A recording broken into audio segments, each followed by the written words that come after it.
So here's how you get 12 tempos on Bloons circles. I'll show 13 tempos later, but first is 12 because it's easier, and some of you might only want 12 since 13 is sometimes just difficult. There's some terms I'll be using. It's fixed tempos, loose tempos, and squish tempos, as well as spacer, but that's pretty obvious. So fixed tempos are tempos that you move until they're in red, and then you move back 1 pixel until they're gray again. And these are basically just fixed in place. So no matter what, you should always have these guys in the exact same place, and they're reliable. It just makes getting tempos easier, because the more fixed tempos you have, the less chance you have of tempos sacrificing other tempos. This ice tower in the center is a spacer, and this spacer is just so when you get this tempo in the center, you know that you can get a a glue. So all these tempos here are, or another ice tower, or a ninja in the center, whatever. So all these tempos here, one are for corners, the one by the start of the track, the 2 on the sides of the circles, and the 1 in the center, and the 1 at the bottom in the middle. They're all fixed tempos. So you just keep moving them until they're jammed into their corners or wherever. These last 3 tempos, the 1 in the middle on the left, or at the bottom, I guess, lower middle, whatever you want, in the middle left, the 1 in the middle on the right, and the 1 at the top, they're all loose tempos. And these, I guess, would be your closest thing to squish tempos, especially the 1 in the middle on the right, where they might sacrifice another tempo. But as you can see, they aren't. And yeah, this is probably one of the easiest ways to get 12 tempos.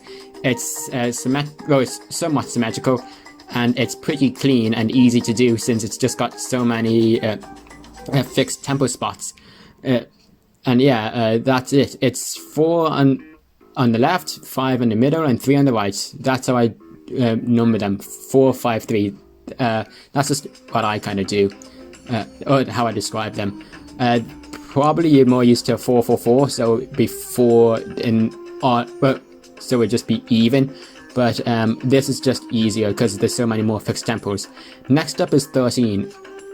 So I explained fixed tempos. Loose tempos are, of course, the tempos that don't actually have any that aren't actually fixed. So you are basing them off where the other tempos are, kind of, so that they don't eat each other. And that's what a fixed tempo. So that's what a loose tempo is. The more loose tempos you have, the harder it is sometimes to get the setup you want. So that's something that's sometimes problematic, of course. And then squish tempos are, as I said earlier, I think, tempos that are likely to eat other tempos when you upgrade them. So you normally want to do squish tempos first, because that way they'll only sacrifice super monkeys, and then you can just sell the squish tempo and replace the towers. So those 4 supers I placed first, there are the fixed tempos. They're your only 4 fixed tempos for this setup.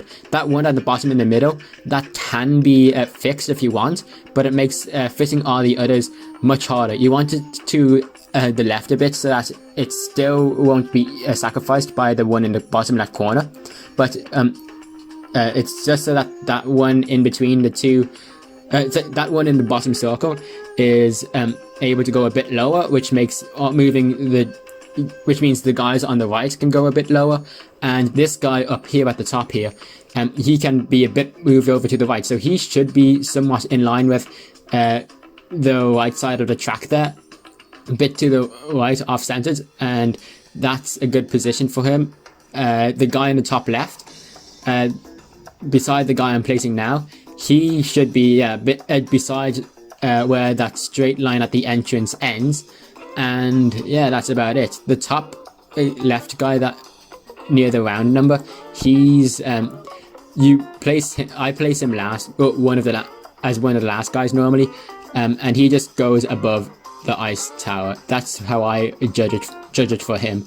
And yeah, those 3 there were your squish tempos. Then these are kind of like almost squish tempos, the ones I just did there. They are important because these guys are important because they might have a chance to eat other tempos or sacrifice them, but normally don't if the others didn't do anything. And yeah, that's about it. You don't have to do all of the loose temp supers first, it's just some. Because you can ignore the ones that are surrounded by squish temples. And that's about it. Hope you enjoyed. Hope this helps. Bye.